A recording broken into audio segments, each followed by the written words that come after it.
A very small amount is lethal. And to be moving that on a New York City subway system is completely reckless and irresponsible. Juan Gabriel Herrera Vargas is accused of hauling 13 kilos of apparent fentanyl in this bag on the number 4 train.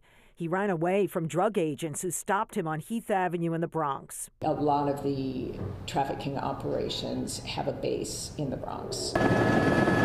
That hasn't changed since 2014, when Pix 11 News flew with the Drug Enforcement Administration in its chopper over the Bronx. This helicopter, it's worth a couple of $1 million. Helicopters can go places that vehicles can't.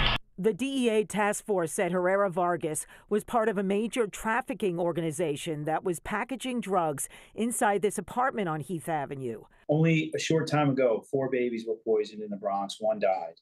That is catastrophic. These traffickers didn't care.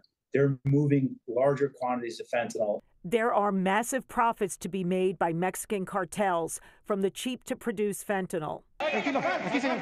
And even though the son of convicted Mexican drug lord El Chapo was recently brought to the U.S. for prosecution, there was no rep from Mexico at a recent international conference on fentanyl.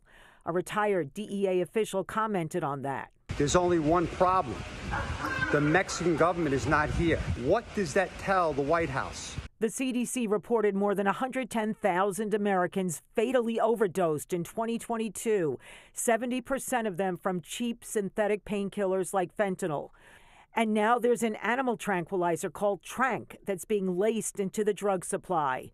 The daycare overdoses rattled Mayor Adams. Those 4 babies, some part of this job that just rips you apart. The man accused of fleeing from the daycare, the owner's husband, was recently caught in Mexico on a bus and flown to California, where he was awaiting extradition here to New York.